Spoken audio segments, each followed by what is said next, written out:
معزز سامعین کرام، اللہ تبارک و تعالیٰ نے سورہ نساء کے اندر ارشاد فرمایا ہے کہ اللہ تبارک و تعالیٰ تم کو حکم دیتا ہے تمہاری اولادوں کے بارے میں کہ لڑکیوں کے لیے لڑکوں کے مقابلے میں لڑکوں کا 2 حصہ ہے اور لڑکی کا 1 حصہ ہے۔ اسلام نے جہاں عورتوں کو تمام معاملات میں عزت و وقار دیا ہے، وہیں اللہ رب العزت نے عورتوں کے لیے باپ کی جائیداد میں وارث اور حصہ بھی بنایا ہے، اور یہ وراثت کے مسائل اسی طرح سے فرائض ہیں جس طرح سے نماز، روزہ، حج، زکوٰۃ فرض ہیں، جس طرح سے ان کا اہتمام لازمی اور ضروری ہے اور ان کے ترک کرنے پر وعید اور سزائیں دی جائیں گی، اسی طرح سے اگر بہنوں کو اور بیٹیوں کو باپ کی جائیداد میں حصہ نہیں دیا گیا یا ماں کی حیثیت سے اولاد اپنے باپ کی جائیداد میں سے اپنی ماں کو حصہ نہیں دے رہی ہے تو اس صورت کے اندر وہ بھی سزا کے مستحق ہوں گے اور کل قیامت کے دن ان کی گرفت ہوگی۔ اور حقوق العباد کا معاملہ شریعت اسلامیہ میں حقوق اللہ سے بھی بڑھ کر ہے۔ اللہ تبارک و تعالیٰ ایسے لوگوں کو اس وقت تک معاف نہیں کریں گے جب تک یہ صاحب حقوق ان کو معاف نہ کر دیں۔ اس لیے تمام ہی ملت اسلامیہ سے ادباً یہ گزارش ہے کہ جس طرح سے وہ نمازوں کا، روزوں کا، حج، زکوٰۃ کا اور دوسرے صدقات و خیرات کا اہتمام کرتے ہیں، اسی طرح سے وراثت کے معاملے کے اندر ہم تمام کے تمام بھائی اپنے باپ کی جائیدادوں میں سے اپنی بہنوں کو حصہ دیں، اور بیوی کی حیثیت سے شوہر کی جائیداد میں سے اس کو حصہ ملے، اور ماں کی حیثیت سے بھی اس کو جو ہے باپ اولاد کی وراثت جائیداد میں بھی حصہ ہوتا ہے اور اس کے شوہر کی جائیداد میں بھی حصہ ہوتا ہے۔ ان معاملات کو اگر دیکھا جائے تو عورت کو مرد کے برابر ہی حصہ، 2 مختلف جو حصے اس کو جائیداد کے اندر دیے جاتے ہیں، اگر ان سب کو ملایا جائے تو وہ برابر اسی طرح سے ہو جاتے ہیں۔ ایک سوال یہ ہو سکتا ہے، ذہن میں یہ بات آ سکتی ہے کہ لڑکے کو ڈبل حصہ اور لڑکی کو 1 حصہ کیوں دیا جاتا ہے؟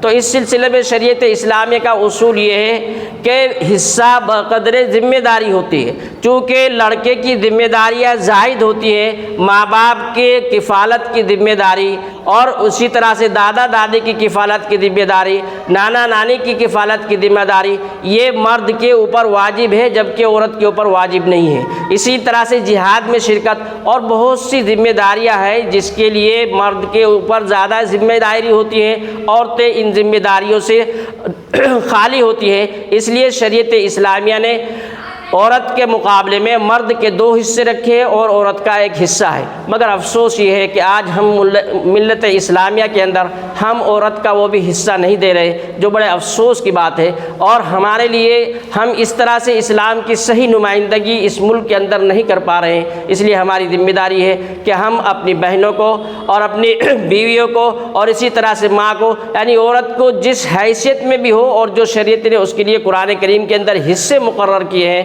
ان تمام حصوں کی ادائیگی کی جائے تاکہ آخرت کے اندر ہم اپنے جواب دہی سے محفوظ رہ سکیں اور ہماری یہ نیکیاں ان کے حصے کے اندر نہ جائے۔ دعا کیجیے اللہ تبارک و تعالی ہم سب کو عمل کرنے کی توفیق عطا فرمائے۔ وآخر دعوانا ان الحمدللہ رب العالمین۔ وعلیکم ورحمۃ اللہ وبرکاتہ۔ وراثت تقسیم ایوارڈ کے متعلق مولانا عبدالسلام قاسمی صاحب صدر شرعی پنچایت کی طرف سے تفصیلی بات آپ کے سامنے آ چکی ہے، اور اس سے پہلے بھی جمعہ کے دن اعلانات کے ذریعے سے آپ سب کو اطلاع دی جا چکی ہے۔ پھر آپ کے سامنے یہ بات رکھ رہا ہوں کہ جو حضرات اپنی بہنوں کو اور بیٹیوں کو وراثت میں قرآن کے متعلق، شریعت کے متعلق حصہ دیے ہیں، وہ اپنے نام مولانا عبدالسلام صاحب قاسمی صاحب کے پاس نہیں تو میرے پاس بھی آپ نام لکھوا سکتے ہیں۔ انشاءاللہ آپ کی ہمت افزائی کی جائے گی، وراثت ایوارڈ آپ کو دیا جائے گا 13، 14، 15 جو قرآن پر وچن ہونے والا ہے۔ انشاءاللہ آخری دن آپ کو ایوارڈ سے نوازا جائے گا، اور اس میں ریا کا کوئی مسئلہ بھی نہیں ہے، بلکہ یہ بات حق ہے اور حق کے ساتھ ہے۔ حق کو ظاہر کرنا میری، آپ کی، ہم سب کی ذمہ داری ہے۔ اللہ سے دعا ہے کہ ہم لوگوں نے جو بھی اس کو حصہ ادا کیا ہے وہ اپنا نام لکھوائیں، اور جو نہیں کیا ہے وہ ادا کریں اور اپنا نام لکھوائیں۔ السلام علیکم ورحمۃ اللہ وبرکاتہ۔ آپ کے سپنے ہمارے اپنے new Asia developers private limited company. Ganga Oil and Dal Mill at Naranpur Cross near LIC office, Baso Kalyan. Knowledge Path the Creative School for quality and innovative education.